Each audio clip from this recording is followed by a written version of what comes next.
আল্লাহ পাক রব্বুল আলামিন কোন নবীর স্মরণে কোন নবীর স্মরণে কোন ওয়াক্তের নামাজকে নির্ধারণ করলেন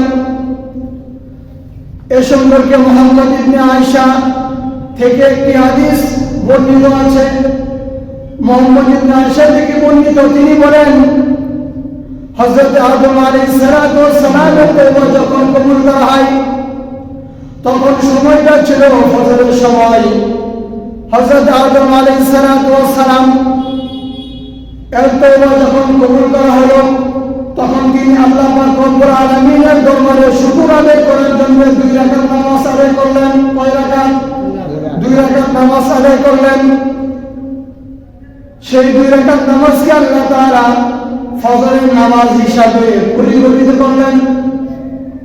সুবহানাল্লাহ। যোহরের সময় হযরত ইসহাক আলাইহিস সালামের জন্ম হয়। সেই সময় হযরত ইব্রাহিম আলাইহিস সালাম আল্লাহ পাক রব্বুল আলামিনের দরবারে শুকরিয়া আদায় করার জন্য 4 রাকাত নামাজ আদায় করলেন। কয় রাকাত? 4 রাকাত নামাজ আদায় করলেন।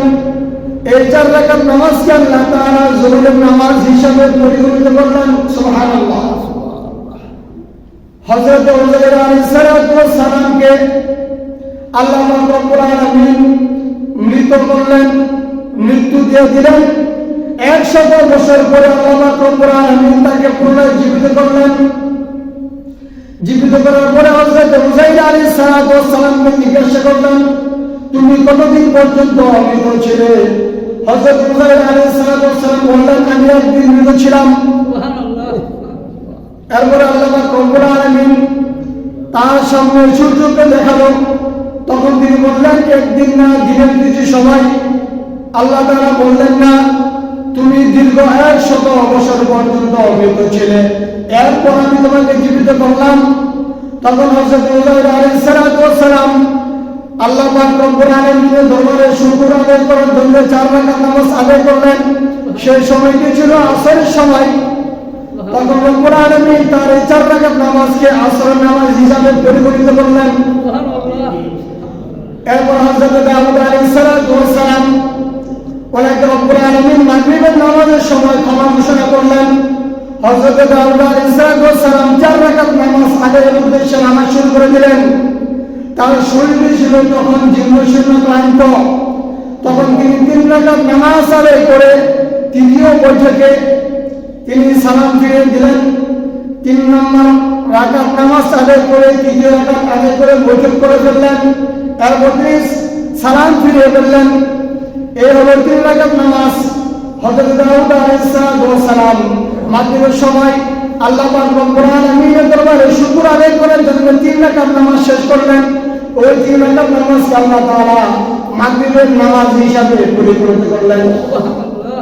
সর্বপ্রথম আরকানুল তাজিদের মদিনা মুহাম্মদ মুস্তাফা সাল্লাল্লাহু আলাইহি ওয়াসাল্লাম এশার নামাজ আদায় করলেন। কোন নামাজ? এশারে 4 রাকাত নামাজ আদায় করলেন। এই হলো 5 ওয়াক্ত নামাজ 5 জন নবীর স্মরণে আল্লাহ তাআলা নির্ধারণ করে দিয়েছিলেন।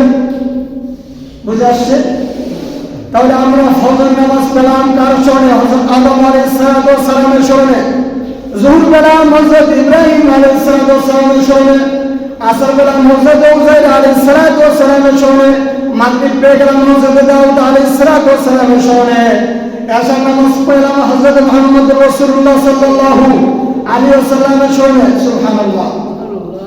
এই হলো আল্লাহ তাআলা আমাদেরকে যে 5 ওয়াক্ত সালাত আদায় করতে বলেছেন দিন রাতে। কোন নবীর স্মরণে কোন নামাজ আল্লাহ তাআলা স্বীকৃতি দান করলেন, পরিগণিত করলেন। এই হলো 5 জন নবীর স্মরণে 5 ওয়াক্ত নামাজকে পরিগণিত করা হয়েছে।